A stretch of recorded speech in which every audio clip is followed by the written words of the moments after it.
భూమి ఆవిర్భవించిన కోట్ల సంవత్సరాల తర్వాత జీవము ఉద్భవించింది. ఆలోగా భూగోళం భగభగలాడుతున్న దశ నుంచి చల్లబడింది. జీవావరణానికి అనువైన వాతావరణము ఏర్పడింది. అయితే నేటికి 50,000 సంవత్సరాల తర్వాత భూగోళం మీద మంచు యుగం రానుందని శాస్త్రవేత్తలు తెలియజేస్తున్నారు. మంచు యుగం భూమికి కొత్త కాదు. అవును, భూగోళం ఏర్పడిన తర్వాత ఇది 6వ మంచు యుగం కానుంది. అయితే రానున్న మంచు యుగం మానవ కృత్యాల మూలంగా కాకుండా 26 లక్షల సంవత్సరాల క్రితం నాటి గత మంచు యుగానికి కారణమైన అంశం మూలంగానే ఏర్పడనుందని వాళ్ళు చెప్తున్నారు. ఫలితంగా భూమి మీద జీవం అంతరించొచ్చని ఊహిస్తున్నారు. ఆనాడు అది మన సౌర కుటుంబ రక్షణ వ్యవస్థను చిన్నాభిన్నం చేసిందంటున్నారు. రాబోయే ఐసేజ్కు ఇంటర్స్టెల్లార్ క్లౌడ్ కారణమని శాస్త్రవేత్తలు చెప్తున్నారు. మరి దాని కథాకామామిష్ తెలుసుకుందామా? అది సృష్టించిన ఉత్పాతం గురించి చర్చించుకుందామా? సిద్ధం కండి. చిన్నప్పుడు సబ్బు బొడగలు ఎగరేస్తుంటారు కదా. ప్రతి సబ్బు బొడగను ఒక్కో సౌర కుటుంబంగా భావించండి. ఒకటి మన సౌర కుటుంబం, మరొకటి ఆల్ఫా సెంటారీ, వేరొకటి బర్నార్డ్ స్టార్ అనుకుందాం. అవి దూరంగా ఉన్నాయి కదా. అదేవిధంగా మన గెలాక్సీలో ఉన్న కోట్లాది నక్షత్రాల నడుమ వేల కాంతి సంవత్సరాల దూరం ఉంటుంది. సదరు దూరాన్ని ఇంటర్స్టెల్లార్ మీడియం అంటాం. అంటే అక్కడ ఖాళీ ప్రదేశం ఉందని కాదు. ఆ ప్రాంతంలో అంతరిక్ష వాయువులు అయాన్, అటామిక్, మాలిక్యులర్ స్థితుల్లో ఉంటాయి. ఇంకా అంతరిక్ష ధూళి, కాస్మిక్ కిరణాలు ఉంటాయి. అలా అంతరిక్షం నక్షత్ర మండలాలతోనూ వాటి నడుమున దాదాపుగా 99% వాయువులతోనూ 1% ధూళితోనూ నిండుంటుంది. 99% వాయువుల్లో -91% హైడ్రోజన్ అణువులుంటాయి. 8.9% హీలియం అణువులు, 0.1% ఇతర మూలకాలు ఉంటాయి. ఇక్కడ ఉష్ణోగ్రత -173 సెల్సియస్ నుంచి -263 సెల్సియస్ వరకు ఉండొచ్చు. అయితే ఇంటర్స్టెల్లార్ మీడియం అంటే నక్షత్రాల నడుమనున్న పదార్థం తాలూకు సాంద్రత మటుకు అంతటా ఒకేలా ఉండదు. ఒకచోట అధిక సాంద్రత ఉంటే మరొక చోట అత్యంత పల్చగా ఉంటుంది. సగటు సాంద్రత కంటే మిక్కిలి ఎక్కువ సాంద్రత కలిగిన ప్రాంతాన్ని ఇంటర్స్టెల్లార్ క్లౌడ్స్ అంటారు. సదరు మేఘాల్లో పదార్థం అనగా మ్యాటర్, పరమాణు వికిరణం అనగా రేడియేషన్ దట్టంగా ఉంటుంది. ఈ ఇంటర్స్టెల్లార్ క్లౌడ్స్ ఈ మొత్తం విశ్వంలోని నక్షత్రాలన్నిటి చుట్టూ ఆవరించి ఉంటాయి. ఇప్పుడు మన సౌర కుటుంబం వద్దకు వద్దాం. లోకల్ ఇంటర్స్టెల్లార్ క్లౌడ్ అనేది నక్షత్రాల నడుమనున్న పదార్థ మేఘంలో మన సౌర కుటుంబం ఉంది. లోకల్ ఇంటర్స్టెల్లార్ క్లౌడ్ను ఆనుకుని గెలాక్టిక్ క్లౌడ్ ఉంది. మనకు అత్యంత సమీపంలో ఉందని చెప్పుకునే ఆల్ఫా సెంటారీ నక్షత్రం ఉన్నది ఈ గెలాక్టిక్ క్లౌడ్లోనే. విశ్వంలోని ప్రతి పదార్థం కదులుతూనే ఉందని, విశ్వమే కదులుతోందని మనం చెప్పుకున్నాం. అంటే సూర్యుని చుట్టూ భూమి, ఇతర గ్రహాలు తిరుగుతున్నట్టే సూర్యుడు కూడా మన సౌర కుటుంబంతో సహా మన పాలపుంత నక్షత్ర మండలం చుట్టూ తిరుగుతున్నాడు. అలా తిరుగుతూ లోకల్ ఇంటర్స్టెల్లార్ క్లౌడ్ LIC నుంచి దూరంగా జరుగుతూ గెలాక్టిక్ క్లౌడ్ వైపు పయనిస్తున్నట్లు శాస్త్రీయ పరిశోధనలు వెల్లడిస్తున్నాయి. కొంతకాలానికి మనం గెలాక్టిక్ క్లౌడ్లోకి వెళ్ళిపోతున్నామన్నమాట. LIC అంటే లోకల్ ఇంటర్స్టెల్లార్ క్లౌడ్ ఇంకా గెలాక్టిక్ క్లౌడ్ల మధ్య భేదాన్ని వాటి సాంద్రతలు, ఆకారం, ఉష్ణోగ్రతలోని వ్యత్యాసాల ద్వారా తెలుసుకోవాల్సి ఉంటుంది. పైగా రెండూ పరస్పరం ఆనుకునే ఉన్నాయి కూడా.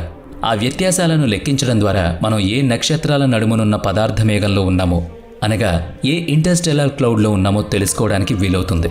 ఇదంతా ఒక తీరనుకుంటే ఈ రెండు ఇంటర్స్టెల్లార్ క్లౌడ్స్ ఒకే తరగతికి చెందినవి కూడా శాస్త్రవేత్తలు వెల్లడిస్తున్నారు.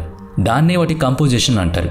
అంటే వాటి నిర్మాణం రీత్యా ఇంటర్స్టెల్లార్ క్లౌడ్స్ను H1 రీజియన్, H2 రీజియన్ హైడ్రోజన్తో కూడి హీలియంలను కూడా సమృద్ధిగా ఉన్న ప్రాంతం H1 రీజియన్ అంటారు. మనం చెప్పుకుంటున్న LIC అంటే లోకల్ ఇంటర్స్టెల్లార్ క్లౌడ్, గెలాక్టిక్ క్లౌడ్లు ఈ H1 రీజియన్లోనివే. ఇక అయనీకరణ చెందిన హైడ్రోజన్ పరిమాణం మిక్కిలిగా ఉండి హీలియంతో సహా ఇతర మూలకాలు నామమాత్రంగా ఉన్న ప్రాంతం H2 రీజియన్. కాబట్టి ఇంటర్స్టెల్లార్ క్లౌడ్లో వాటి సాంద్రతలు, ఆకారం, ఉష్ణోగ్రతల్లో వ్యత్యాసాలతో పాటుగా వాటిలోని మూలకాలు సంయోగ పరిమాణం కూడా వ్యత్యాసంగా ఉంటుందని తెలుస్తోంది. మరి H1 రీజియన్లోనే ఉన్న LIC, గెలాక్టికల్ క్లౌడ్ తీరు ఒకే విధంగా ఉంటుందా అన్నది ప్రస్తుతం ఎదురవుతున్న ప్రశ్న.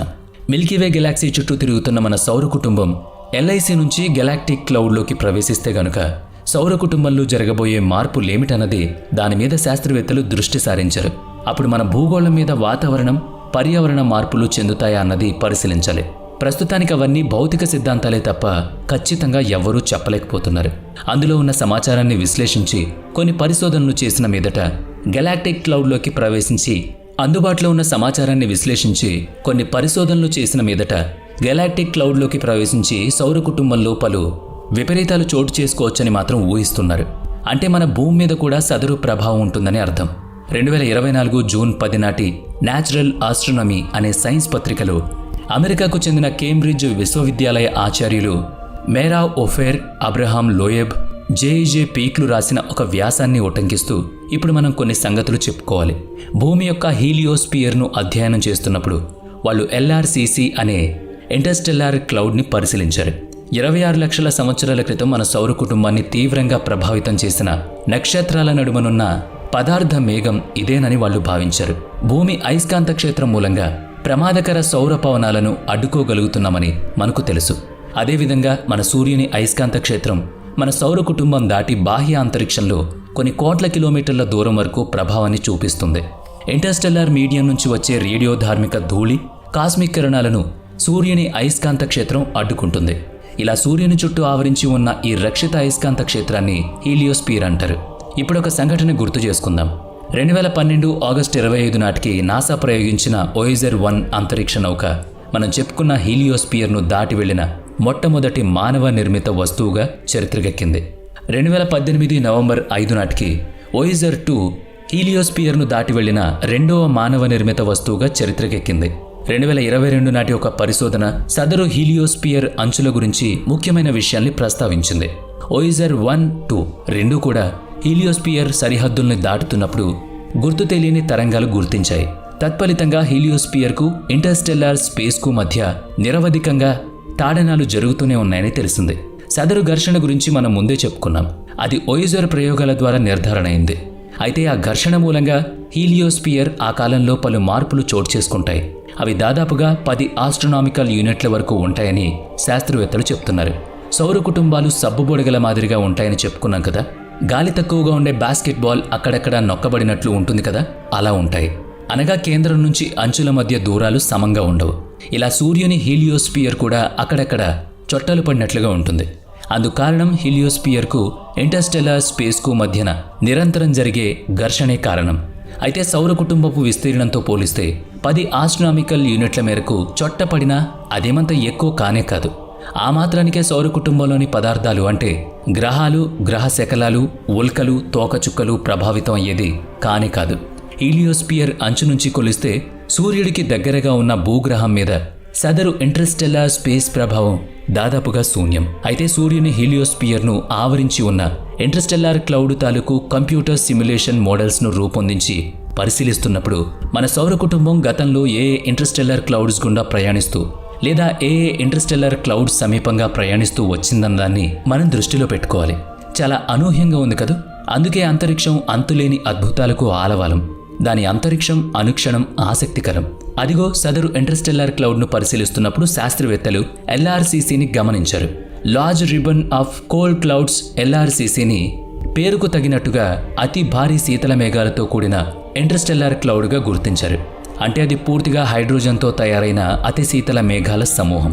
నిర్మాణ రీత్యా ఇంటర్స్టెల్లార్ క్లౌడ్స్ 2 తరగతులని, అయనీకరణ చెందిన హైడ్రోజన్ పరిమాణం మిక్కిలిగా ఉండి హీలియంతో సహా ఇతర మూలకాలు నామమాత్రంగా ఉన్న ప్రాంతం H2 రీజియన్ అని మనం చెప్పుకున్నాం. ఈ LRCC H2 రీజియన్కి చెందిన ఇంటర్స్టెల్లార్ క్లౌడ్. దీని సాంద్రత ప్రస్తుతం మన సౌర కుటుంబం ఉన్న మన లోకల్ ఇంటర్స్టెల్లార్ క్లౌడ్ కంటే, పక్కనే ఉన్న గెలాక్టిక్ క్లౌడ్ కంటే కూడా చాలా చాలా ఎక్కువని శాస్త్రవేత్తలు చెప్తున్నారు. అలా నేటికి దాదాపుగా 2 లేదా 3 బిలియన్ సంవత్సరాల క్రితం, అంటే 20 నుంచి 30 లక్షల సంవత్సరాలకు ముందు మన సౌర కుటుంబం LRCC అంచుల మీదుగా లేదా కొద్ది సమీపంగానైనా ప్రయాణించి ఉండాలని, అందుకు కనీసం 1.3% అవకాశం ఉందని, ఆ మాత్రం అవకాశానికే సౌర కుటుంబపు హీలియోస్పియర్ ప్రభావితమై ఉండొచ్చని భావిస్తున్నారు. ప్రస్తుతం సూర్యుడి నుంచి హీలియోస్పియర్కు ఉన్న దూరం 130 ఆస్ట్రోనామికల్ యూనిట్లని లెక్కేశారు. ఈ దూరం అప్పుడు అంటే 20 లేదా 30 లక్షల సంవత్సరాల క్రితం 0.22 ఆస్ట్రోనామికల్ యూనిట్లకు తగ్గిపోతుందని కంప్యూటర్ స్టిమ్యులేషన్ ద్వారా తెలుస్తోంది. అసలు ఇది నమ్మశక్యం కానంత తక్కువ. అలాగే జరుగుంటే సూర్యుడికి సమీపంగా ఉన్న బుధుడు, శుక్రుడు, భూమి సైతం ఇంటర్స్టెల్లార్ మీడియం ప్రభావానికి గురై LRCC తాలూకు అతి శీతల ప్రభావానికి, దాని రేడియేషన్కి లోనై ఉండాలి. అసలు అలా జరిగేందుకు ఉన్న అవకాశం 1.3% అన్నప్పుడు సౌర కుటుంబంలోని అంతరగ్రహాలు సైతం తీవ్రమైన శీతలానికి గురయ్యాయని నమ్మకంగా ఎలా చెప్పగలమనే ఆలోచన వచ్చింది. సైన్స్కు ఆధారాలు కావాలి అంటే మరిన్ని పరిశోధనలు చేయాలి.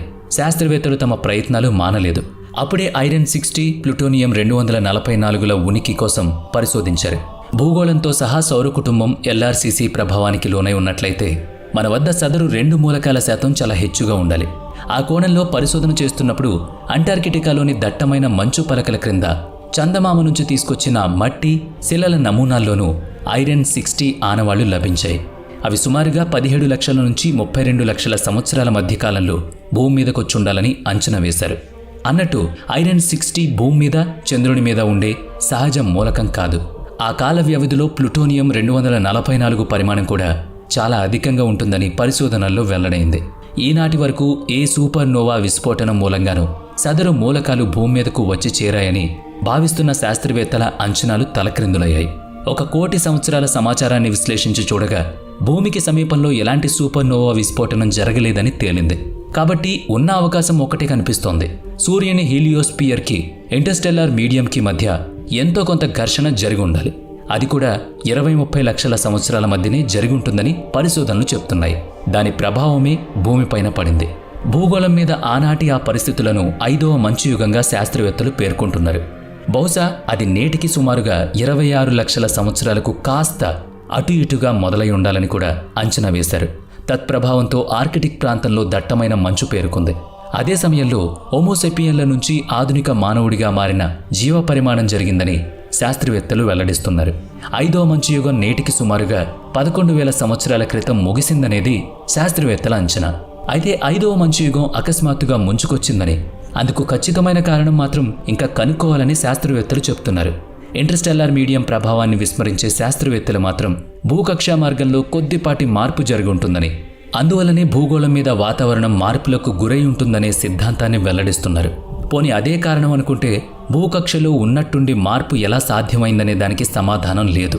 కాబట్టి ఒక విధంగా లోకల్ ఇంటర్స్టెల్లార్ క్లౌడ్ నుంచి గెలాక్టిక్ క్లౌడ్ వైపు ప్రయాణిస్తున్న సౌర కుటుంబ గమనం కారణంగా భూగోళం మరోసారి ఐస్ ఏజ్ను అనుభవించనుందని శాస్త్రవేత్తలు అంచనా వేస్తున్నారు. LRCCకి సమీపంగా వెళ్లడము కారణం కాకుంటే, భూకక్ష మార్గంలో మార్పు కారణం కాకుంటే గనుక ఇంటర్స్టెల్లార్ క్లౌడ్ గుండా ప్రయాణించే సంధికాలంలో మంచు యుగాలు ఏర్పడి ఉండాలన్నది ఒక అంచనా. కాబట్టి భూమి మీద జీవం మొత్తం నాశనం కాకపోయినా మానవజాతి సమూలంగా అంతరించే అవకాశం మెండుగా ఉందని ఊహిస్తున్నారు. అయితే అందుకు ఇంకా సమయం ఉంది. మీరు కూడా కాస్త నిదానంగా శాస్త్రీయంగా ఆలోచించి చిక్కుముళ్లను పరిశీలిస్తూ సవరిస్తూ మీ ఊహలను కూడా మన మిత్రులతో పంచుకోండి. అంటే కామెంట్ చేయండి. ఇంటర్స్టెల్లార్ క్లౌడ్ మూలంగా భూగోళం మంచు యుగంలో ప్రవేశిస్తుందనే ఆలోచనను మీరు ఏ మేరకు సమర్థిస్తున్నారో తప్పకుండా కామెంట్ రూపంలో తెలియజేయండి. వీడియో నచ్చితే లైక్ చేయండి, షేర్ చేయండి. ఇప్పటి వరకు మన ఛానల్ని సబ్స్క్రైబ్ చేయనట్లయితే ఇప్పుడే సబ్స్క్రైబ్ చేసుకుని పక్కనే ఉన్న బెల్ ఐకాన్పై క్లిక్ చేయండి. నెక్స్ట్ వీడియోలో మళ్ళీ కలుద్దాం. Thanks for watching.